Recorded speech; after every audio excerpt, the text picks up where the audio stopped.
Assalamualaikum warahmatullahi wabarakatuh. Saya Dulu 10339 PKT Iman Information. Jadi pada hari ini saya akan membuat ulasan buku di buku yang bertajuk Peloponnesian War oleh Philip de Souza. Jadi buku ini menceritakan tentang peperangan antara dua tamadun ataupun dua kuasa besar, iaitu antara Sparta dan Athens pada 431 sebelum Masihi sehingga 404 sebelum Masihi. Jadi peperangan ini terdiri daripada 3 fasa. Dalam buku ini ada ceritakan tentang setiap pendekatan yang ada dalam kedua-dua tamadun ini untuk mencapai kejayaan dari segi diplomasi, strategi dan juga taktik yang digunakan oleh kedua-dua tamadun tersebut. Jadi apakah punca yang menyebabkan berlakunya peperangan ini? Ialah yang pertama, kerana wujudnya kuasa besar baru di rantau Yunani, iaitu Athens. Jadi apakah yang telah berlaku? Ialah Athens telah membina satu angkatan laut yang kuat yang mampu untuk mencabar kuasa besar ketika itu, iaitu Sparta. Jadi ini antara punca yang menyebabkan berlakunya perkara ini. Dan yang kedua pula, adanya dua perikatan berbeza, iaitu perikatan selepas peperangan dengan Parsi antara Yunani dan Sparta. Kerana kalau kita lihat, Yunani telah membuat satu liga, iaitu Liga Delian, manakala Sparta pula telah membuat satu liga Peloponnesian. Dalam setiap liga ni adanya tamadun-tamadun lain yang memasuki perikatan-perikatan tersebut. Dan perkara ini merenggangkan lagi hubungan. Dan seterusnya, apa yang menyebabkan peperangan tersebut berlaku ialah konflik yang berlaku di laut. Apabila Corinth, satu wilayah yang berpihak kepada Sparta, telah membina satu angkatan laut. Dan perkara ini telah membuatkan negara tamadun berdekatan, iaitu Corcyra, satu tamadun yang sebenarnya tidak berpihak kepada mana-mana pihak pun, kuasa besar, telah berpilih untuk berpihak kepada Athens untuk menjaga kepentingan mereka. Jadi perkara ini telah menyebabkan berlakunya peperangan antara dua tersebut. Dan sebenarnya kalau kita lihat, Thucydides, iaitu seorang bangsawan Athens, membuat teori berkenaan dengan Thucydides traps, iaitu satu jenis trap ataupun perkara yang berlaku ataupun keadaan peperangan yang tidak dapat dielakkan apabila satu kuasa besar dicabar oleh satu kuasa besar yang sedang membangun. Jadi dalam senario ini kita dapat lihat Thucydides trap itu telah berlaku dan Sparta dan Athens tersebut telah berperang.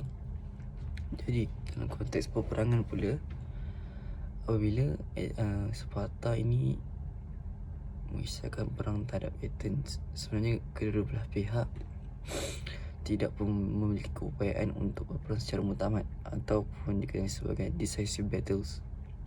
Kerana apa? Kerana Athens ini merupakan satu kuasa laut yang besar, manakala Sparta pula merupakan satu kuasa darat yang besar. Jadi untuk bertemu secara nyata antara dua belah pihak ini adalah sangat mustahil. Oleh itu, setiap tamadun ini ada strategi masing-masing. Jadi kalau kita lihat apa yang Sparta telah lakukan, mereka telah merampas ataupun invade setiap wilayah berdekatan dengan Athens untuk menukarkan proses untuk mendapatkan bekalan daripada darat. Tetapi Athens tidak ada masalah dengan tersebut. Kerana apa? Kerana Athens mempunyai satu kuasa laut yang besar dan boleh untuk mendapatkan bekalan daripada jalan laut.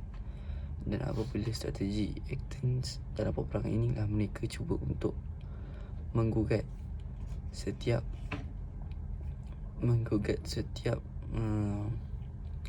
kedudukan strategi Sparta yang berada dekat dengan laut. kerana mereka boleh berada di mana saja. Jadi ini merupakan dua strategi yang digunakan oleh negara ini. Dan di akhirnya kemenangan tersebut telah berpihak kepada Sparta, iaitu apabila ada satu peperangan ini di mana Athens menang peperangan tersebut, perang laut, tetapi mereka gagal untuk menghapuskan secara total angkatan laut Sparta. Jadi ini menyebabkan 6 orang pemerintah tertinggi angkatan laut Athens telah dijatuhkan mati. Jadi berikutan daripada perkara ini, Athens tidak mempunyai sebarang angkatan laut yang kuat untuk memimpinnya, dan mereka mempunyai anggota-anggota yang di mana mempunyai moral yang sangat rendah akibat perkara tersebut. Dan sebaliknya, Sparta pula mempunyai seorang pemimpin atau jenis yang sangat berkaliber dalam ilmu peperangan laut, iaitu dikenal sebagai Lysander. Jadi apakah Lysander buat? Dia telah mengalahkan angkatan laut Athens, dan satu peperangan tersebut 168 kapal Athens telah hancur, hanya 24 saja yang selamat. Jadi perkara ini menyebabkan kebergantungan Athens kepada laut telah tamat atau kuasa laut telah tamat. Jadi pada masa tersebut Athens telah dikepung oleh orang Sparta, tetapi mereka tidak tahu untuk mendapatkan makanan dari mana, kerana jika nak melalui jalan darat telah dikepung, tetapi nak lalu jalan laut pun angkatan laut dah musnah, hancur. Jadi secara rangkumannya mereka dah dikepung melalui dua jalan.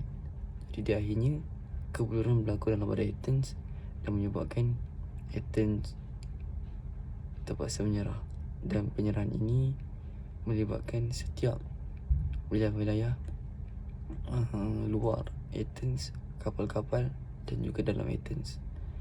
Jadi inilah yang peperangan besar yang berlaku antara dua kuasa besar pada zaman dahulu, antara Athens dan Sparta. Dan untuk maklumat juga, peperangan ini sebenarnya banyak dirujuk oleh sejarawan-sejarawan untuk predik ataupun menjangka peperangan antara kuasa besar yang akan berlaku pada masa akan datang. Jadi inilah ataupun peperangan antara kedua tamadun inilah yang menjadi rujukan setiap para sejarawan untuk mempredik atau menjaga peperangan datang antara dua kuasa besar. Contohnya seperti peperangan dunia kedua, peperangan dunia pertama. Jadi itu saja dari saya. Semoga setiap yang disampaikan ini mempunyai input dan memberi satu maklumat berkenaan peperangan antara tamadun. Sekian, terima kasih.